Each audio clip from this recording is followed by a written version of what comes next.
Good afternoon, folks. Welcome to the end of your week. It is the first Hobby Nightmares of the month, which is kind of weird considering we've had all week, and this is the first one we've done this week because we've had a very busy week so far. But if you like what I do, please head on down to Composite Games and use the promo code Northern Exile down below to get yourself 5% off at checkout. You already get 20% off of retail at their store, so you may be able to get 25% off, which is absolutely awesome when you think about it. And if you like what I do, then hey, maybe go to the Discord and say hello, or maybe go on the Patreon and help me out there, or become a member of the channel. Whatever you feel like doing, it's all up to you. Let's do some Hobby Nightmares, shall we, before I go anywhere else. I have got a little bit of a cold still. Still trying to get over the horrible kick to the groin that was. I don't think it was COVID, I did test twice. I did go out last Sunday for a metal night here in Liverpool, and I was very drunk, and I was so drunk that at the end of the night I couldn't talk. I'd lost the ability to speak, so I was literally just sitting there in the taxi going home as my friends were talking around me, and I was just like nodding and nodding. And they said, "Are you okay?" And I went, "Fine."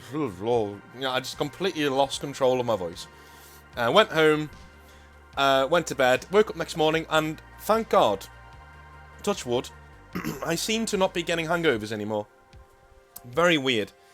And I was fine on Monday morning, and then Tuesday I developed this cough. Nothing else, just a head cold cough, and a splushy nose, but still annoying to talk. Which is why I've kind of scaled back the Hobby Nightmares this week. I've done more improv videos, not ones that are that intensive on the old reading. But let's get into some Hobby Nightmares, shall we, before I bore you all to death with my own middle-aged crises nights out, trying to rediscover my youth. Wind88 returns, and he says, "Hi Northern, I have another story for you." Well, I hope so, because you wouldn't be writing to me otherwise. Though it was not really a nightmare, it was a small revenge and what I honestly believe was the best wargaming move in history. Okay. Don't build something up like that, because you know it might not be that great, but we'll see. The game is Adventurer by Yakinto Games. It is a board game with counters and dice and depicts a future Star Wars cantina setting where a bar fight would erupt. Alien races, humans, blasters, lightsabers, daggers, throne chairs and bottles were all in the game. It is possibly the best beer and pretzels game there is. It does sound very interesting.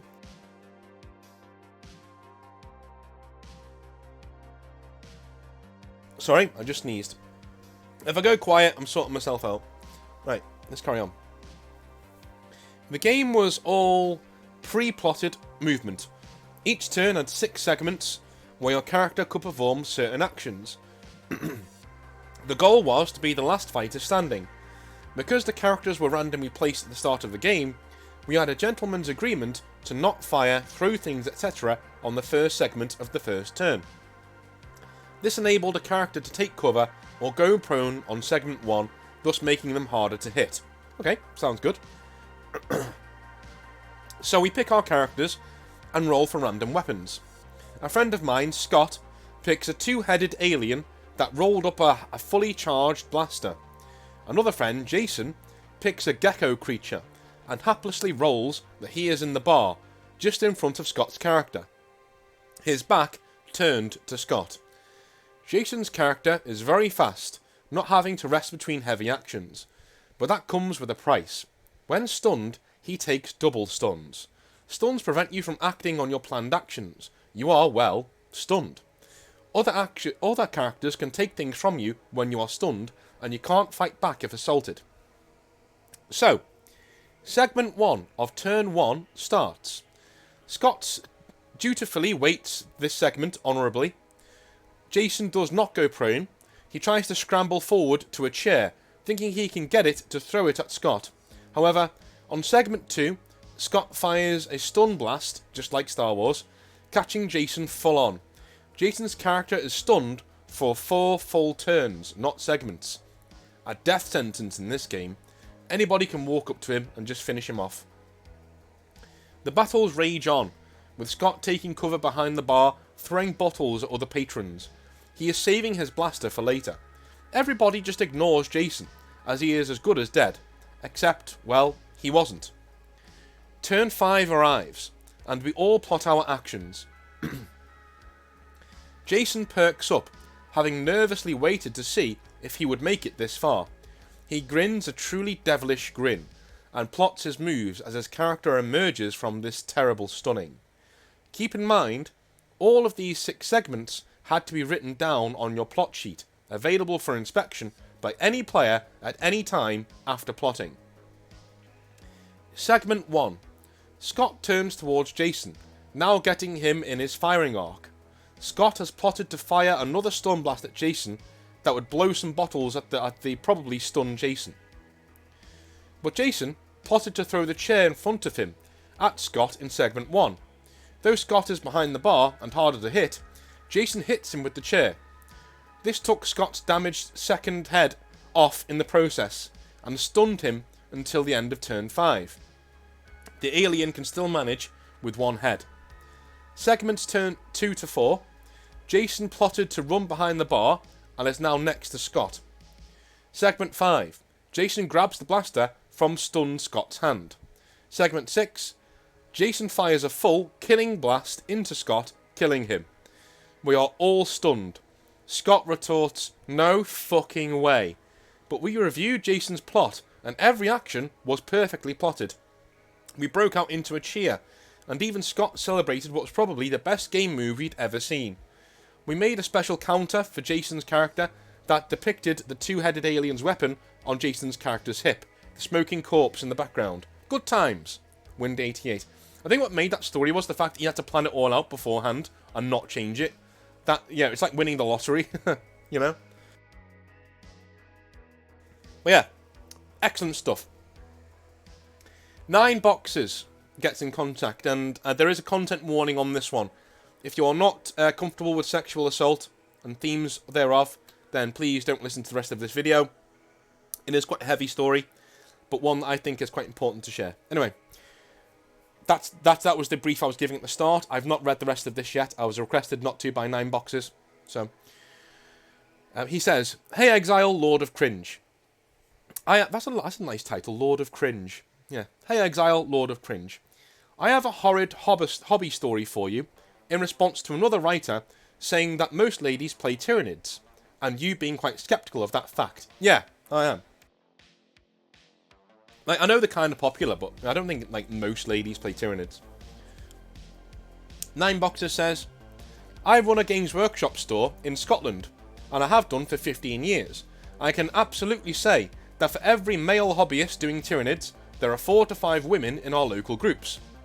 I can also attest that I met you once at a retail workshop without knowing who you were at the time, obviously. Lovely chap though.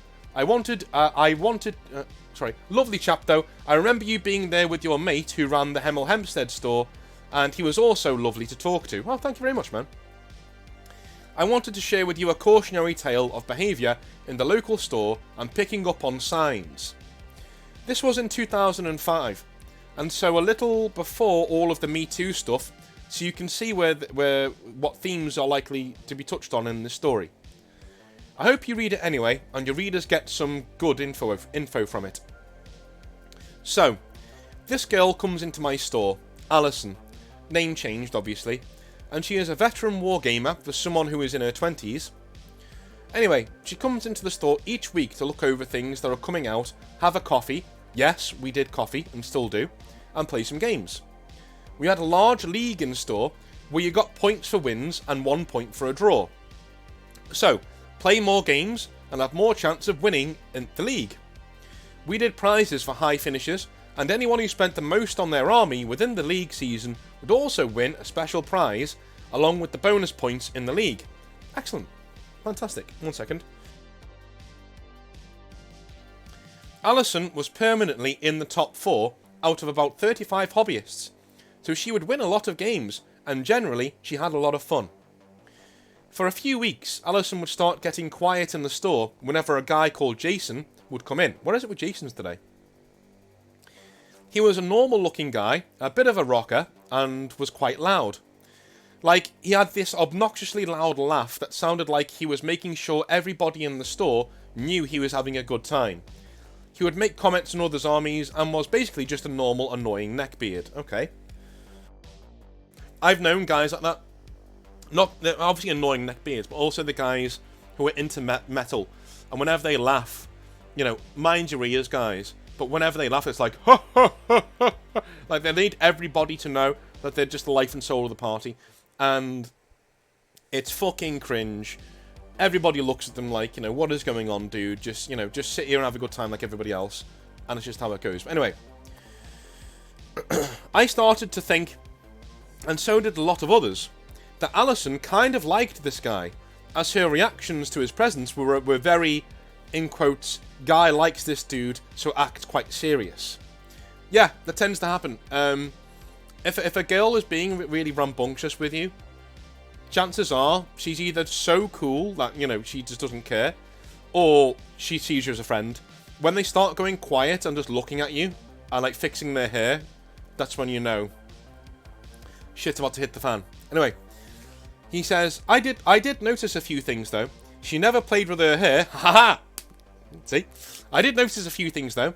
She never played with her hair or smiled at anyone when he was around, and that is a dead giveaway if a woman is feeling somebody out for a relationship or something. Before I worked for Games Workshop, I was a relationship counsellor. Wow. Go figure. But my wife got a big promotion at work, so I could afford to do the job I love rather than one I was qualified for. So I was trained to pick up on signals like these, and Alison was giving away none of them. Okay. One Saturday, are you basically like Games Workshop Hitch? That's amazing. Anyway, one Saturday, we are having games on go on at the tables, and a Slanesh player, Mike, is noting how his demon prince is going to do rather bad things to the Space Marine captain on the opposite side of the table, and everybody is having a bit of a giggle at his naughty innuendos. I'm about to step in and calm things down, just in case things get a little bit weirder, when Alison storms past me, almost pushing me over on her way to the door. I send a staff member to see if she is okay, as she is in the Starbucks next door. The atmosphere in the store is a little bit off, and Mike is like, the Slanesh player is like, I am really sorry if I offended her, dude. This guy was a gent, and to be honest, most Slanesh players, ironically, are. Okay, cool. My staff member returns with a pale face and asks to talk to me outside. Bear in mind, Jason is not in the store at this time. My staff member tells me that Alison just told him that Jason, our weird guy from earlier, was a friend of Alison's friend who went out with them a few weeks back. At the end of the night, he basically pulled a drunk Alison's pants off as she was semi-comatose and assaulted her. Wow. Wow. She woke up the next morning and told her friend, but they hardly believed her because, and I quote, Jason is such a nice guy.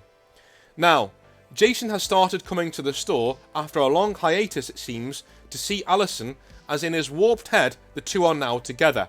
He owns her because he defiled her, sort of a thing. I tell the staff member to go and get Alison and take her home before taking the rest of the day off. He'd had a heavy one. Good lad. That is leadership behaviour right there. You know what I mean? Looking after your staff member as well. Take her home, dude. I trust you. Take her home, and then you have the rest of the day off. You know, and just look after her. Good lad. What a fantastic bloke you are. Anyway, about 20 minutes later, I get my first and only written warning from HQ, or I earn it, I guess. Jason comes around the corner with a KFC in his hand on a tray, smiling away. About to come into the store. I walk over and flip the tray out of his hand, sending chicken tenders everywhere. I pull him around against the wall of the shop and ban him from the store. I sorely wish I dropped the twat, as I was at least a head taller than him and he was just mumbling, I'm sorry, the whole time. And this just pushed me over the edge. I swung him by the lapels of his leather jacket to the floor and walked inside the shop to calm down. Now, no one complained, and we did not see this waste of skin ever again. But the folks in the mall did contact head office, So I had to explain, and they gave me a written warning as a formality more than anything, explaining that they had to be seen to be doing something about it. Fun fact, Alison and Mike, the Slanesh player, eventually got together, oh, nice, which is nice, and are still regulars at the store. Sorry if this was a heavy one, but yeah, I just wanted to say this stuff does happen, and I recently spoke to Alison's friend, the one at whose place the assault took place, and she said she has cut Jason out of her life after he was arrested for assaulting another lady. Just in case any of the incels in your comments think we were white knighting. Fucking hell. He says, I am all for due process, innocent until proven guilty, but I tried to scare it out of Jason, and him just telling me he was sorry without prompting over and over sealed it in my eyes. What do you think? What do your subscribers think? Cheers for all you do. If you're ever in Scotland, let me know. 9 boxes. Cheers, dude. Amazing story. Really heavy, you know, for a Friday. Happy weekend, everybody. But, yeah, I mean, you acted really well done there. And I like the fact that it's not one of those stories where it's like, you know, everybody applauded. Like, you haven't gone down that route. So, obviously, I'm leaning towards the fact that you haven't embellished this at all. Let me just blow my nose one sec.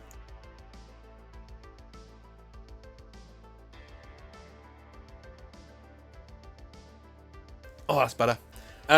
Yeah, I'm getting down the fact that you probably haven't embellished this at all, because you're not coming out as the hero of the story. That's more like Mike and the staff member, or the heroes of this story.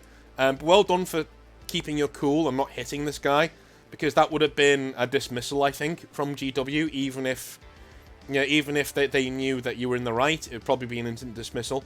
You did the right thing. You went just far enough in getting this guy out of your store, so really well done for that. And I'm glad that we had a happy ending. That's really nice, and I hope that Alison, I know the names are changed, but I hope Alison and Mike are very happy, and yeah, that you guys are having a good time. It does happen. It does happen. And it does suck that in a hobby like this, we need to put up with this sometimes, and this needs to, you know, this needs to happen in certain stores, and Games Workshop stores as well. And for this waste of skin, as you say, to turn up to the store, like the scene of the crime, to try and exact his ownership over this person, that's the low bit. I mean, don't get me wrong, like, you should be buried under the prison for sexually assaulting somebody, but to turn up, to have the gall to turn up and try and, like, torture this person, yeah, you know what, I'm glad you were there, not me, dude, because I'd just been sacked. Like, I just cannot stand shit like that. That's horrible. That is horrible. That's sociopath behaviour. It really is. I'm really glad they got to him in the end, though. I'm really glad he was caught. But, like, hey, that's heavy. That's some heavy shit right there. But I'm also glad to see the hobby of self-policing as well. That's good. Good stuff. Excellent stuff. What do you guys think? Tell me in the comments down below. Love you all long time. Have a wonderful rest of your week. Well, and have a lovely weekend. I may do some streaming this weekend because I'm not going out because I'm still recovering from my last night out because I'm middle-aged and I can't do going out anymore, obviously. Love you all long time. Have a wonderful Friday and I will speak to you over the weekend. Have a good one.